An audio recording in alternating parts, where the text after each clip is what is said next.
Welcome to Buckets, brought to you by BetMGM, the king of sportsbooks. My name is Matt Moore. I'm the senior NBA writer for the Action Network. This is your Monday Best Bets episode for March 11th in the association, as well as your weekly futures look with the Future Jays.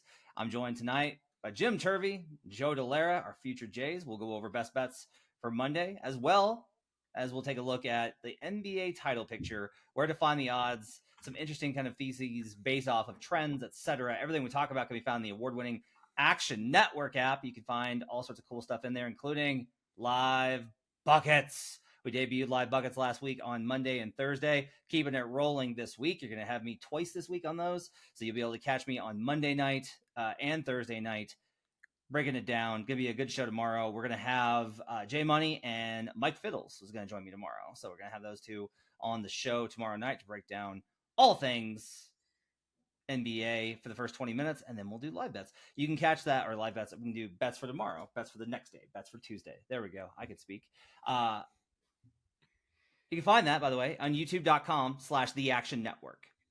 Lots of cool stuff over there. Go check it out. As well as Big Bets on Campus is rolling out so much stuff. They have giant conference tournament previews. They're going to have, they will have you wall to wall for Selection Sunday. They will have everything covered for you. Check it out at youtube.com/The Action Network. You hear us talk a lot about the Action app, and if you've ever wanted to try the best version of the Action app, the time is now, because we're running a special offer on Action Pro.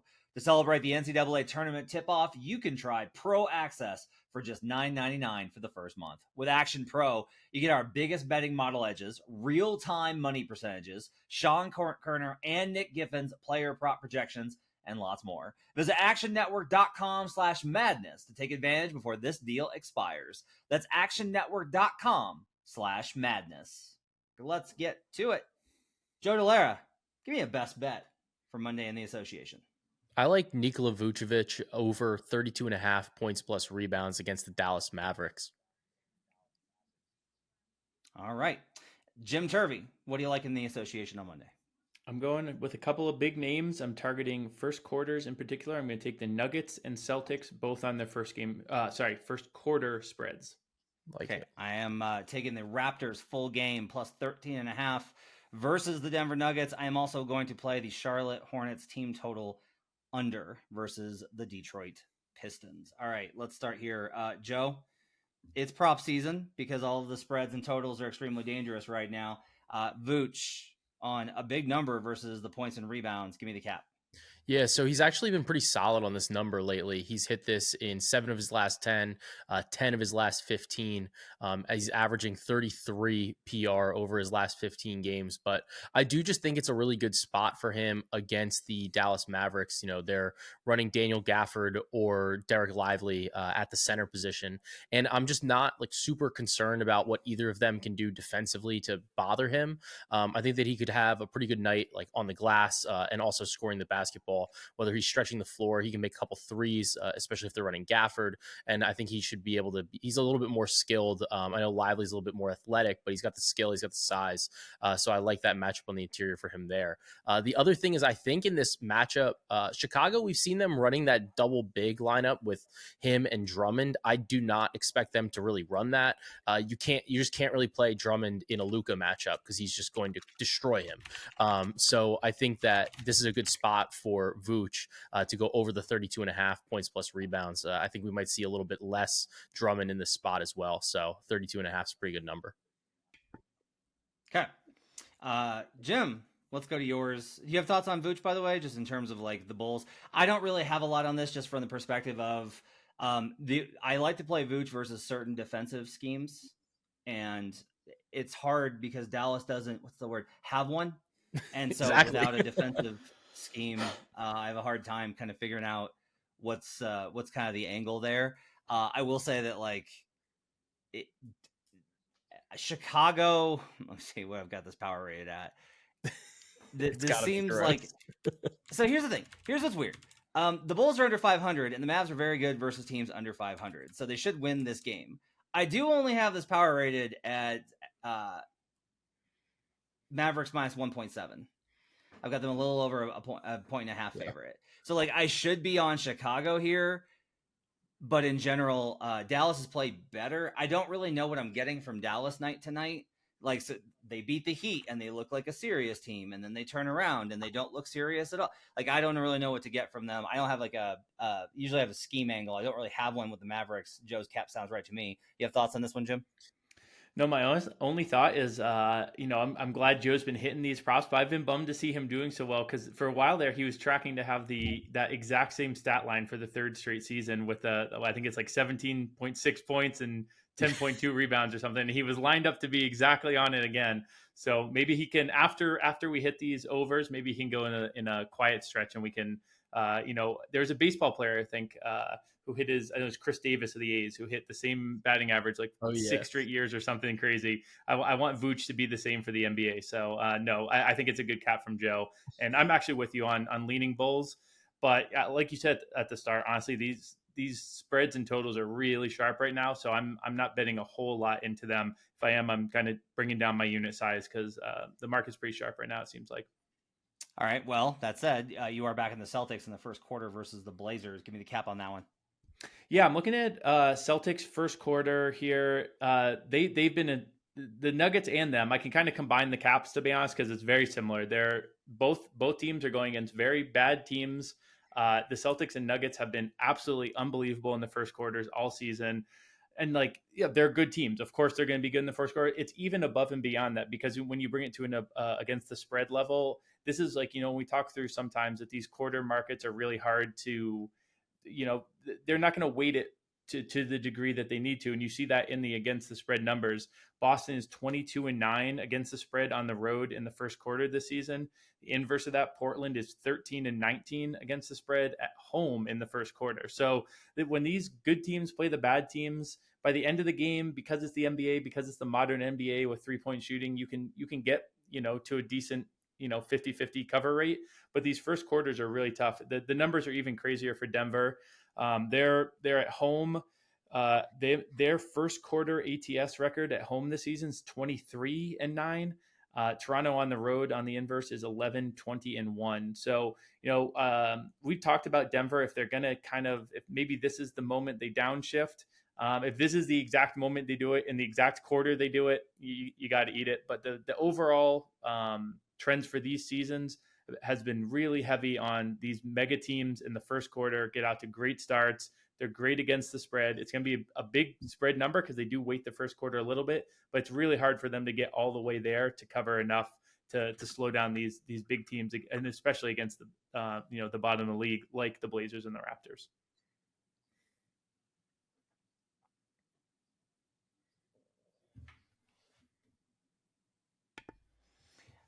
So Boston, I'm kind of interested in from this perspective. Let me look at this. Yeah, okay. Boston on the road versus teams under 500 this season wins the first quarter. God, by 7.3 points per game. Yeah, the Celtics. The first quarter stats are crazy. Team, the number one team.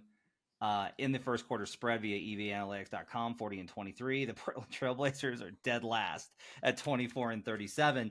So typically I would be like, yeah, but you got to be betting into like an exaggerated market at this point. Like they're going to have to cap this. But with a 7-point differential, seems like you're in a pretty good spot. I will say Blazers have won the first quarter in 4 of 7. And the only reason I know this is like they got out to a big lead versus Houston. I was like, God, that's weird. How often has Portland won the first quarter? And then last night they got out to an even bigger one versus the Raptors. And Danny Meringue, who covers the Blazers, was like, that's got to be the biggest first half lead because it was like 16. And I was like, it is because the Rockets one was 13. So they've gone back to back with like big first quarter leads, but Boston's a little bit of a different beast. I might take Boston Celtics first half just to give them a little bit of extra wiggle room. But man, maybe not. That first quarter cap looks good to me. All right, so I'm going to go against you on. I'm not going against you on the Raptors first quarter. It's entirely possible that Denver wins the first quarter and wins it by margin to cover the number. This is 13.5. I have it modeled 11. I was at the Jazz game, and here was my entire read that I've been telling Nuggets fans for the last 2 weeks is I think they're going to beat Phoenix. and I think they're going to beat Boston. Didn't beat Phoenix. Phoenix came back and got them, but I think they're going to beat Boston, and then they're going to be done. They will have gotten through the tough part of the schedule. It's time to kind of coast out. It's time for them to like downshift a little bit and get ready with the playoffs a month away. I was like, they will first struggle versus the Utah Jazz, and they will win. They will win close. They did not. They blew them out, but only because they built a 40-point first half lead, which was then in the second half 15. Like I was like, are they going to do? Like there was a part of me. It's bad sometimes, right? Because like I cover the Nuggets, and so Nuggets fans kind of look to me as like a person that covers the team. I get a little excited every time that I get to see a train wreck. Like it doesn't really matter where I do this with whoever. I'm always very excited to watch a train wreck unfold in person. It happened with the Warriors when I've covered the Warriors versus the Rockets, and like the shock that was going through the Warriors building when they were down double digits was amazing. So they get all the way back to 15, and then like things stabilize and they go ahead and they get out of there. But to me, it was like that first half was where they got like they played so well, and then they're like, okay. And you know, Malone after the game, I don't know how many times I've heard him say this to a room full of reporters. Look, I'll always take a loss. It's better to learn from a win, or I'll always take a win. It's better to learn from a win than a loss. That is bullshit. I'm here to tell you right now, NBA players don't learn fuck all from wins. If you win, you're like, whatever, we won. Like, couldn't have been that bad.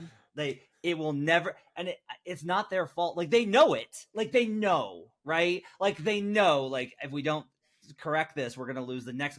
But there's still that part of you that's like, but it kind of reminds me, honestly, of when you're taking a nap or you're waking up in the morning and you're like, I need to get up. But you're like, I can make it. Like, I can sleep in like 5 more minutes and I can make it.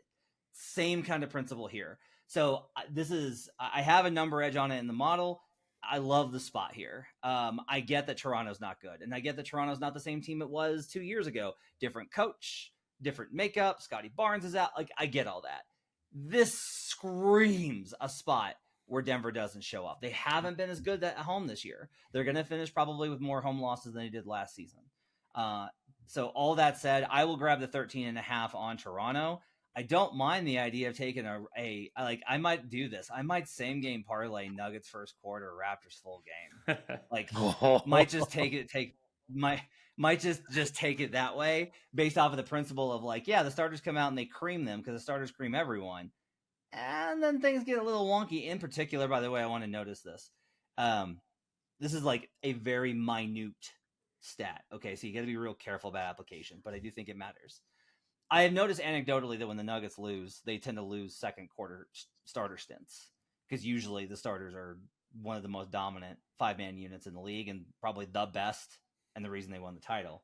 So I looked it up. In losses, the Nuggets in the second quarter have a minus 15 net rating on court with the starters.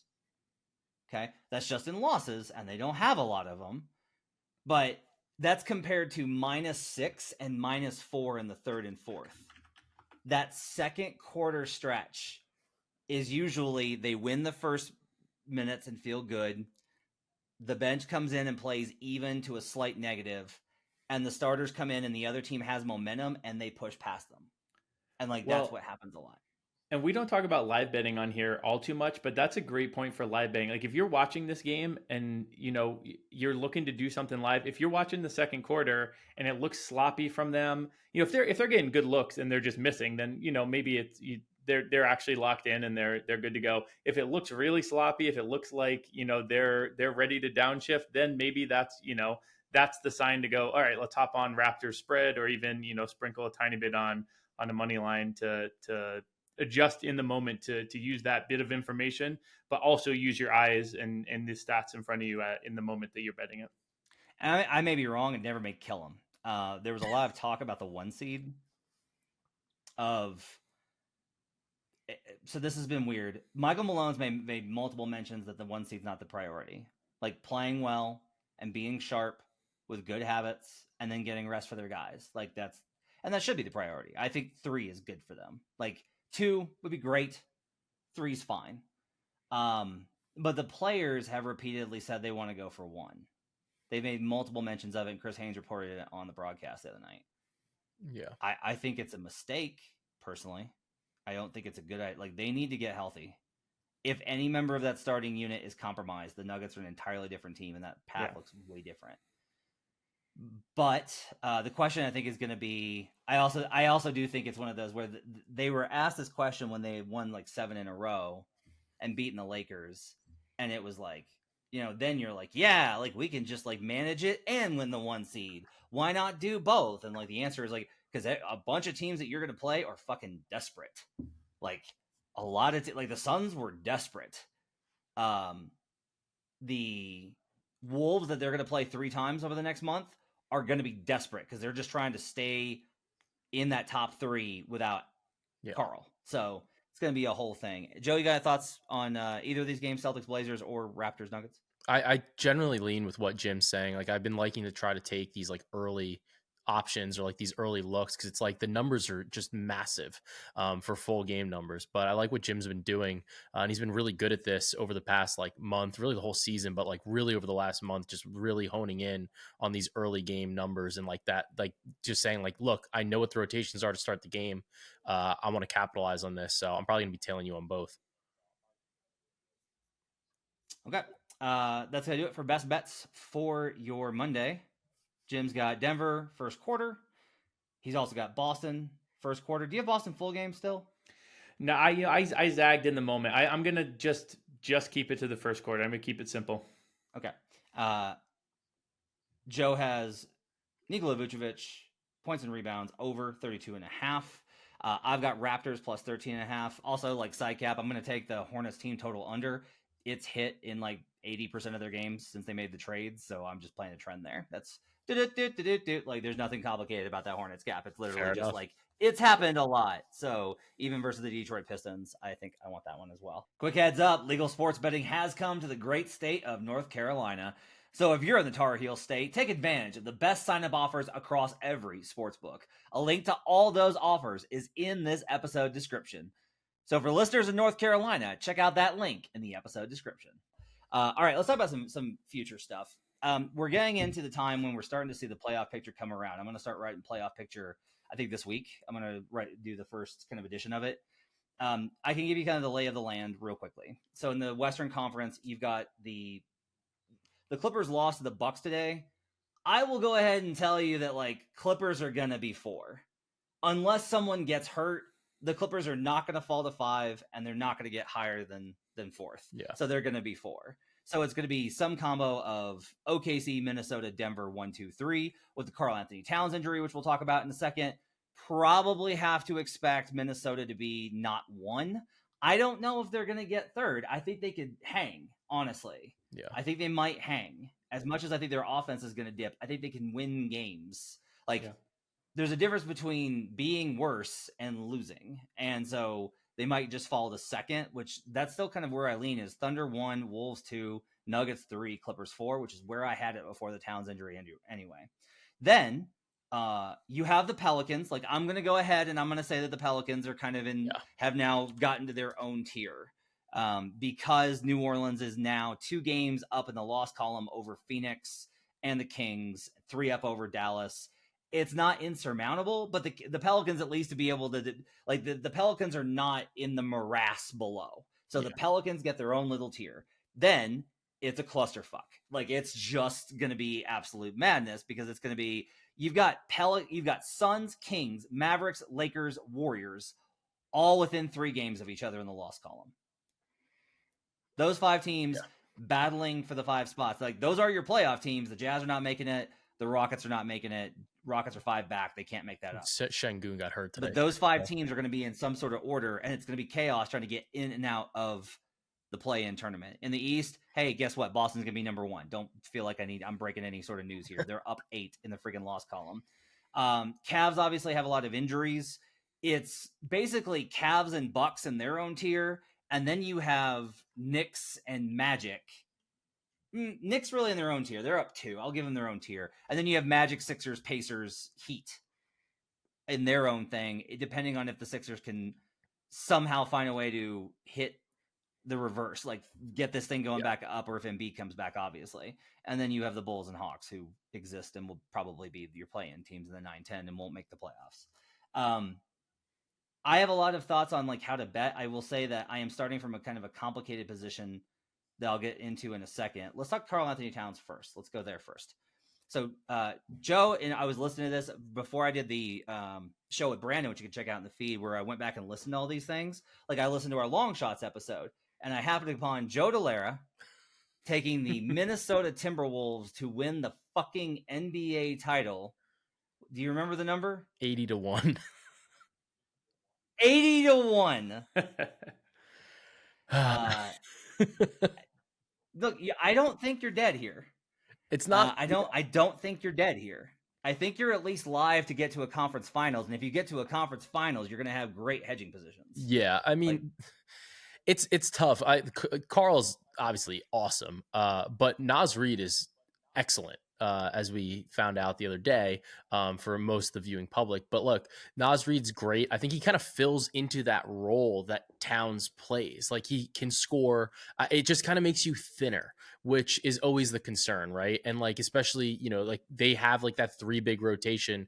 If they were to have like an injury to any player on the team, like one of the bigs is probably one that they can handle the best, just based on the fact that they have 3 excellent bigs. It's tough. It's really, I think, going to depend on who they get like in that first round draw. Because like if they can get like a matchup maybe against like Sacramento, or maybe even against like Dallas, who's like severely undersized, then, maybe you have an opportunity there to kind of get through in what would normally be like a really tough spot without, another like all-star, all NBA caliber player.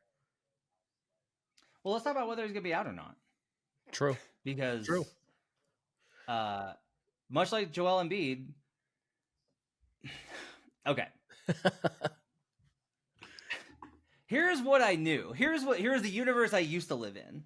The universe I used to live in was pretty simple. Oh, if you get it repaired, your long-term prognosis is very good, but it's going to be the rest of your season. It takes months to recover from the repair. If you have it removed, you could be back in 6 to 8 weeks, but your long-term prognosis is much worse. You're going to have a lot of knee pain as you get older. Both of them have reportedly had repairs and not replacements. And yet, once again, with Karl Anthony Towns, it's reevaluated in 4 weeks. Now, we're past that mark with Embiid, and there's still no timetable for his return, right? So maybe he just like doesn't come back, right? In which case, like I'm up a creek for a number of reasons. With Towns, I do think you're maybe a little bit better here, and I don't know that you want to I don't know that I want to bet them. I want to see Jim. They are definitely I got to see the lie. Like I got to see what the bracket looks like. If they're in a 2-3 with Denver, as much of a pain in the ass as they are for the Denver Nuggets, and they are a legitimately good matchup versus Denver. Their bigs, their size gives Denver more problems than others do. Nickeil Alexander-Walker bothers Jamal Murray. Jaden McDaniels can guard their wings. They have bigs to defend at the rim. They have maybe like one of the only people that can actually put up a fight versus Jokic, even if he wins it, because he wins every match. But if they're in a 2-3 with Oklahoma, if they're the 3 seed and they get the Pelicans or the Mavericks, the Pelicans would be scary. I'm not going to lie, because it's the Pelicans. But like if they get Dallas, who again, it's Luka, they could definitely win that series. I haven't done the work to figure that out. But like if Minnesota gets in the 2-3 not versus Denver, I think they're live to make the Western Conference Finals still. Yeah, well, first, let me real quick. You said 80-1 on Joe's ticket. 80-1 in the Wolves is a special number for Joe. With that Naz Reid top scorer this week. I hope everyone tailed that. I know you and Brandon talked through some Naz Reid stuff too. That's definitely a guy to keep an eye on with the cat injury here. But I actually think that the biggest way that this impacts the Wolves is that I think the 1 versus the 2 seed is a much bigger deal for them than the Thunder. Well, I guess it's a huge deal for both, but I really do think, because of a couple factors, that Minnesota should really be trying to get that 1 seed. First of all, the Clippers, I think we all think are settled into that 4 versus Denver in the 3. And besides the fact that I think everyone would rather play the Clippers than the Nuggets in the playoffs, I think especially matchup wise, ISO heavy team like the Clippers, the Wolves are pretty good against them. I think getting them at home would be a decent path if they can draw like a Kings or a Mavericks in the first round. Then you get Clippers in the second round. Suddenly you're hosting the Western Conference Finals. If Denver is fully healthy, you do match up decently with them. I definitely think there's a path there. If they slip down to that second seed, then you're facing, arguably a better team in the first round. That we'll see how that 6, 7, 8, 9, 10 all plays out.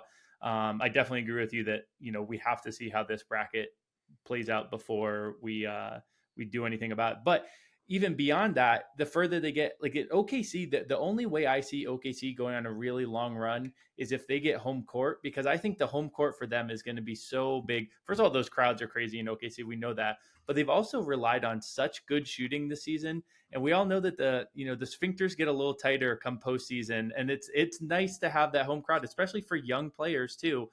The only path to a long run for OKC is if they are that one seed and they keep hosting. If the Wolves can flip that and be the team to keep hosting, it keeps it out of OKC's hands. I think a team like Denver, it doesn't matter quite as much. But I think for those two, Wolves and Thunder, it's much more important. So if if they keep playing well, but they slip a little bit, Denver downshifts a little bit, and the Wolves are fine with the 2 seed, I definitely don't like that path as much, having to go through Denver and then, in a potentially Western Conference Finals going on the road. I do think that that's the way that this Cat injury hurts more than anything long-term, because I think they can handle him being out more so than if Rudy or Ant went out, to be honest. The better way to always think about these injuries is, and like the Wolves offense is 7 points worse per 100 possessions without Towns on the floor.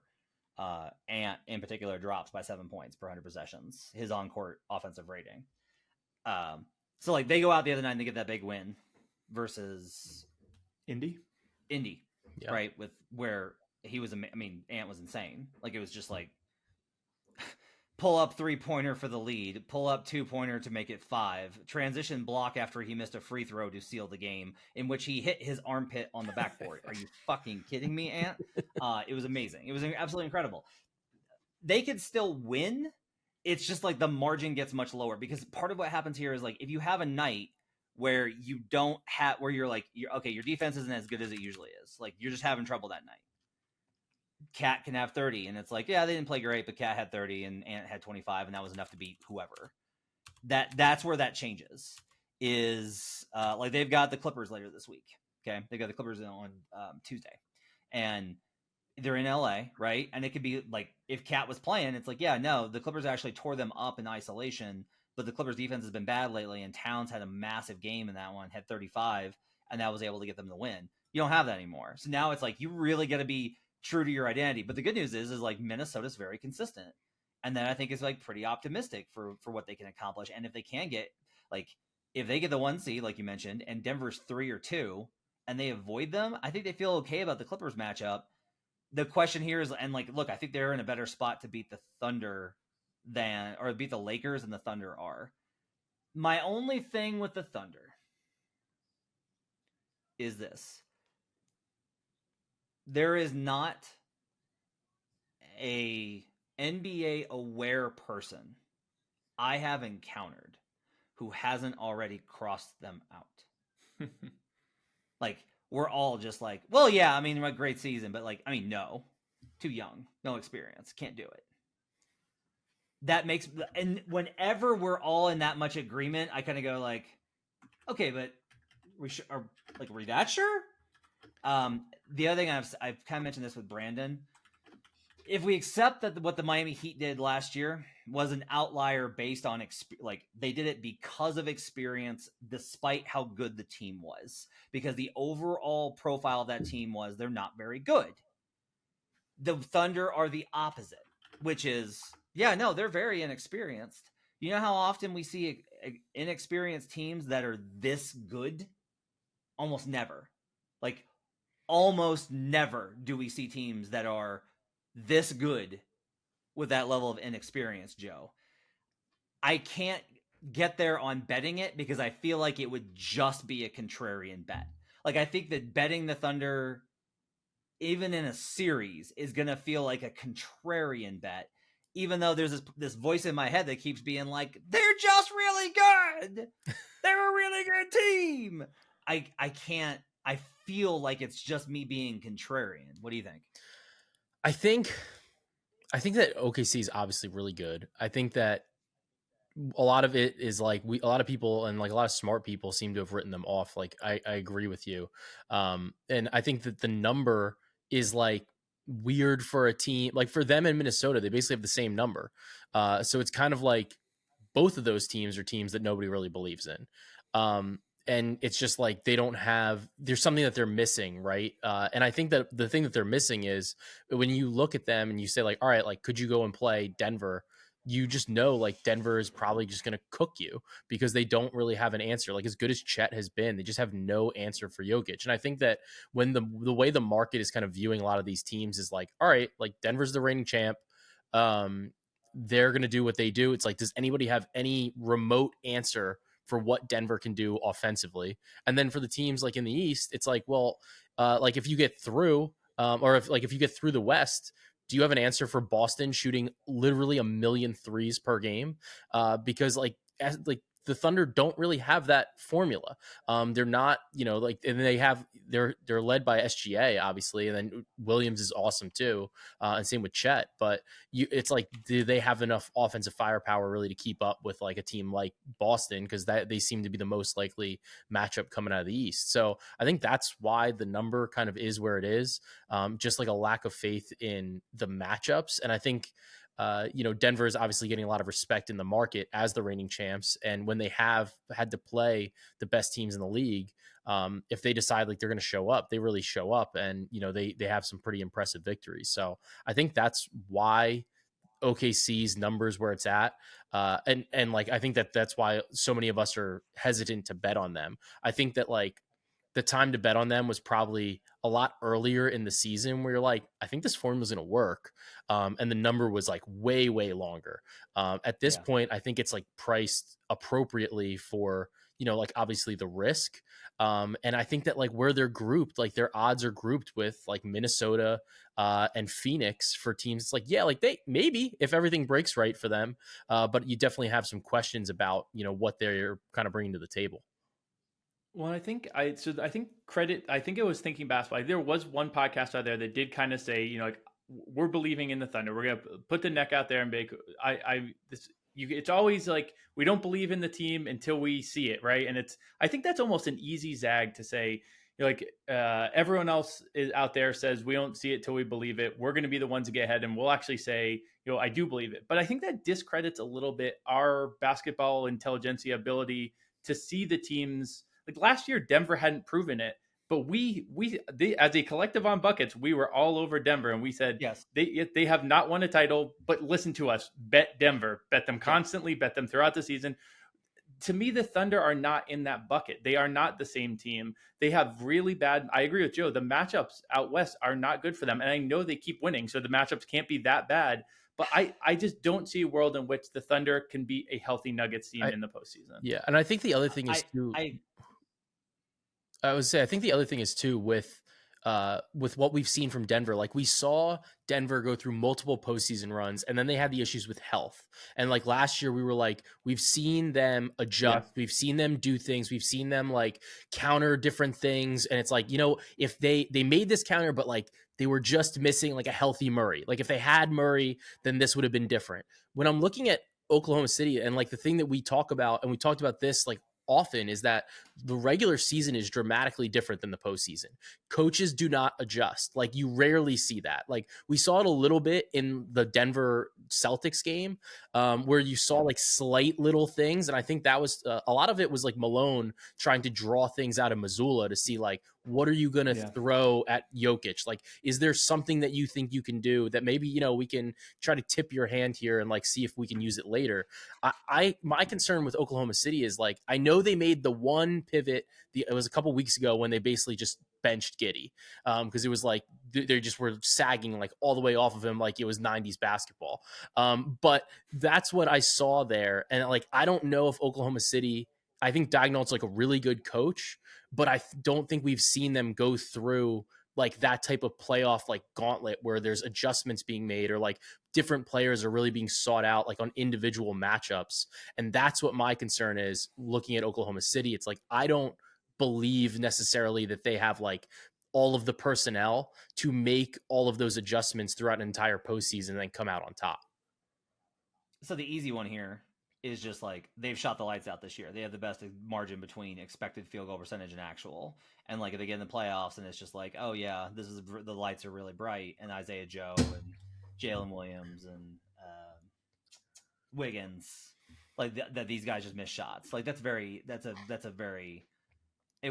not going to surprise me. One counter I will tell you here is that, in my opinion, the teams that are closest to playing playoff style basketball in the regular season are not the really great teams. They are instead Oklahoma City and Dallas. And what I mean by that is they are the teams that actively target and hunt down weak defensive players in game.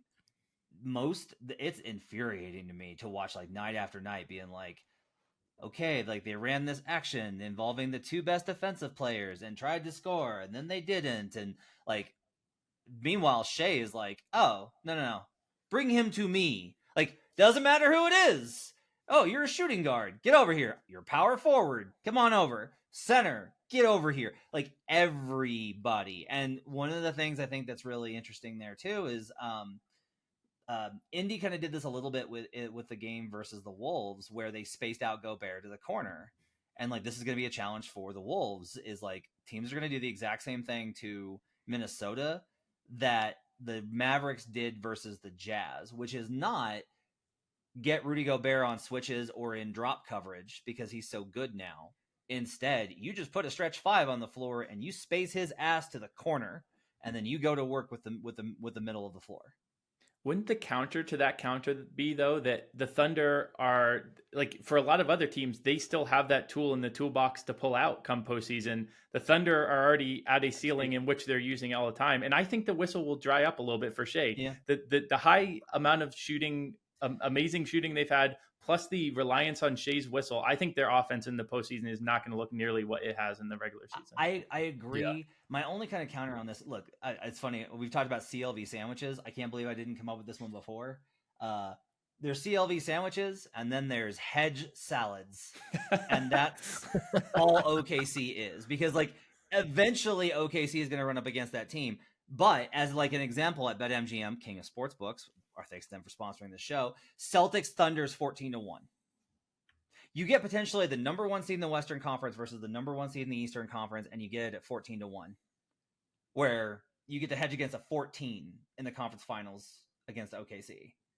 Because one of the things but this is the other problem I think I do have. I'm not saying we can't see Boston versus Denver. What I think is interesting is we all kind of assume it. Now, there have been very few instances. There's been 3 times since 2000 that we've seen one seed go against one seed in the NBA Finals. 3 times in 24 years. Just doesn't happen. Denver may not get the 1 seed, so this might be perfect, right? Like 1 seed Boston versus 3 seed Denver. And then it's like, okay, yeah, that's like how it worked out. Mm-hmm. But I do think it's kind of interesting that we just kind of assume. I am of the opinion that somebody's going to fuck it up. This is an opinion play. This is not a metrics. This is I have watched sports for a long time, and it is my opinion that somebody's going to fuck it up, whether it's Bostoning themselves with Joe Mazzulla being unable to solve problems, or if it's Denver, if KCP or Jamal Murray were to get banged up, and all of a sudden it's like, it's Peyton Watson and Christian Brown, or Peyton Watson or Christian Brown starting in a playoff game. That's a lot, right? Denver, I think, has a little bit some margin for error there. Like, that's what's funny is, like, I think Denver has a better chance of somebody getting hurt and coming out of what looks like a brutal Western Conference compared to the Boston Celtics, who I'm like, they're miles better than everybody. So why are they going to lose? I don't know. It's just kind of like what Boston does, which is what you say when they haven't done it. And I accept that. But I think that's just where I'm kind of at. So like, I'm actively trying to find angles, Joe, of how do I build a position based off of this premise that we're going to get one of those 2 teams, one of the 2 best teams in the league that we agree on. It's Boston and Denver. One of those teams will make it, but the other one does not. And putting those combinations together by ruling out whoever else I don't want, I think provides for some interesting opportunities. Yeah, I mean, I think you mentioned it the other day, or like maybe it was a month ago or something like that. But you had talked about betting. It was on was the Central or the Northwest division, like one of those divisions, whatever division it was, to win the title. And I think that that's like a pretty interesting bet because you're getting like those three teams. You're getting Denver, you're getting Minnesota, and you're getting Oklahoma City. And the way that the bracket kind of looks, especially based on what we kind of just talked about a minute ago. Where we think that the Clippers are going to end up as the 4. It seems like the most likely outcome is Oklahoma City at the 1. And I think that if you look at that, you could say like, well, their like size disadvantages, like those issues are maybe not as big of a deal against the team like Los Angeles, the Clippers, that is, if they got into the second round. So then you're getting potentially a matchup where I think we all expect Denver would get out of the first round, obviously. But then if Minnesota gets a relatively soft matchup against a team as from the 2 seed that comes out of like the play-in tournament or something like that, or like, whether it's like relatively soft, I guess the West is still pretty tough. Then maybe you're in a situation where you have 3 of the 4 teams coming out of the West on 1 ticket. So I do think that maybe that's a way that you can build like a Western Conference position if those are really the teams that you like, where you're getting, Oklahoma City and Denver mainly. And then, obviously the toughest matchup for Denver, we've kind of been saying, is Minnesota. So if you have all of that on 1 ticket covered, and then you're looking at the East and you're saying, well, I think like Boston's really good, they should be able to get out of here. Then maybe you can kind of build a position from the Eastern Conference, like under that lens, or so to speak. Reminder, no team past the 3rd seed has won the NBA title since 2004. And only 5 teams have won their conference since 2000. Yeah. Lower than a 3rd seed. Jim, my only other thing kind of I think on the Thunder before we get out of here is so you talked about like their bad matchups, and like they match up badly with the Lakers 100%. Like it's everyone knows it. It's a bad matchup for them. The Lakers are 5 games over 500, and so I struggle with this because I'm like, that's a pretty good record. It's not a bad record. It's not like ooh, but it's not bad. Like they're 5 games over 500. The Warriors are 3 games over 500. These teams are all over 500. They're also just like not very good. Like this is one thing we've struggled with a lot is you have 2 prestige franchises with championships inside the last 4 seasons that this year are just like not very good. And so everyone's kind of like, yeah, but if they get it together, and I'm like, yes, this is like, I'm not saying it's not possible, but we also have to accept like the 70% chance is that like not very good team loses in first round. Like that's the most logical outcome, Jim. Yeah, I mean, it could even be not very good team doesn't make playoffs. Like right now they are likely to be the 9 and 10. And I agree with you. I think, about a month ago we had this Warriors wave. I think you were wise to. I did put in a title ticket. I got caught up in the moment a little bit because they did look like the old Warriors for a little bit, but they have definitely come back to earth. And I don't think we should actually be as scared. My Thunder skepticism is far more Nuggets and Wolves based, to be honest, than it is Warriors and Lakers based. Yeah, it's really quick. The question is like, do you want the Thunder are 8-1? Like, do you want 8-1 to hedge against with Denver? Like that's like I love Joe's. I love Joe's bringing up your divisional bet because I do think that like with them likely being the top 3 seeds, and those are the 3 teams I think I like the most in the West in general. I really like that. Could we talk Boston like super duper quick? Yeah, let's do it. Because I just want I feel like I don't know where to come at this team from because like you said it earlier, like, are they going to Boston this up somehow? And that is like the reputation, and it is definitely the feeling you get, but it's a matter of how you cut the onion, right? Like there are 2 ways of looking at this team because there is the one side of it that every time it's a close game, Jason Tatum's clutch stats are horrendous. He looks bad and they don't pass the eye test. And they are 0-2 against Denver, 1-1 against the Bucks, 1-1 against the Embiid Sixers, 0-1 against the Thunder, 1-1 against the Wolves, 1-1 against Clippers, 1-1 against the Lakers. They're not blowing out those teams. On the other hand, they've actually been kind of clutch. They're 19 and 10 in clutch games. They've got 18.9 net rating. I think you can say, well, yeah, they're a good team. They should be doing that. That's notably higher than they were last season. Like, this is a different team than last season. Their clutch rating last year, their clutch net rating last year was plus 4.6. That is way better. And this team, they do just have more optionality. Like, I do think Tatum is not going to be the best player in some of these series, but they have the depth that makes it more interesting. And if we think about last year, they missed out on the finals. To me, this is the team that, people are writing off because they haven't seen it. I think we can use our basketball intelligence to say those first 3 games against the Heat were absolutely insane. A team basically shot 50% from 3 right at the exact same time the Celtics had a little bit of bad luck, and then Tatum rolls his ankle in game 7. Other than that, they get to the finals, and I still would like Denver there, but I don't think we should write them off because of that. And I do think I've seen a lot of improvement from them this season. But then I go back to those other numbers where Tatum's terrible in the clutch and they can't beat the big teams. I truly can't. I'm so confused by this team. I can cut it both ways, and I don't know which way to go. So here's one that I think is interesting. I looked at you get into a small sample size problem here and you have to, because you're trying to very specifically kind of analyze a very specific trend of you only care about certain games. I don't care how they play versus clutch games against the Wizards. Yeah, I don't care, right? So what I looked at was what's their record in games within 7 points or within 6 points, 2 possessions. So 2 possession games in the margin at the end, not clutch, because they are 19-8. They get in these close games. Usually it's they're up, they lose the lead, they finish it out. That's how they get to 19-8. Because you're inherently, if you're going to be up by double digits, you're more likely to win the game, right? They are 5-6 versus teams over 500 in games decided by 7 points or 6 points or less. Okay, so what does that actually mean? All that really means is that the idea that they have a hard time closing out really good teams is probably accurate. That if they have a double-digit lead, they're probably going to win. But if you can get them into these dogfights, you're in real trouble. My problem is I think that the Heat continue to be this thing where I'm just they better hope to God somebody else does the dirty work. They got to hope to God somebody else does the dirty work for them.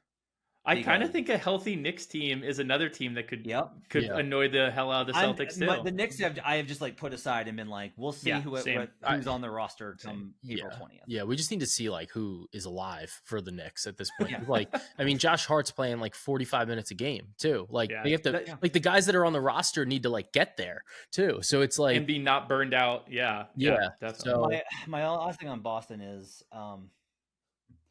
there's a couple of I think really good arguments against them. I'll just tell you right now, Brandon's gonna bet them. When I get Brandon on and it's what's your best bet for at the start of the playoffs, he's gonna bet them because he bets the best teams. That's what Brandon does.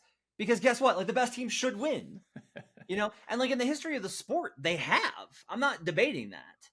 The problem is if you do look back, the history of teams winning the title without a top 75 player in the last 30 years, it doesn't exist, because we went from Jordan to Bryant to O'Neal to Bryant.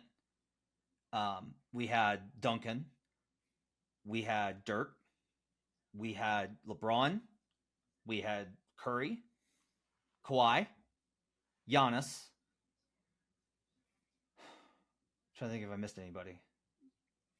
Yeah, 1 year there, right? Or was it? No, it was Kawhi. You got Kawhi, then that's Curry, Kawhi. Then and Kawhi counts. Kawhi is a multiple-time defensive player of the year, MVP candidate, right?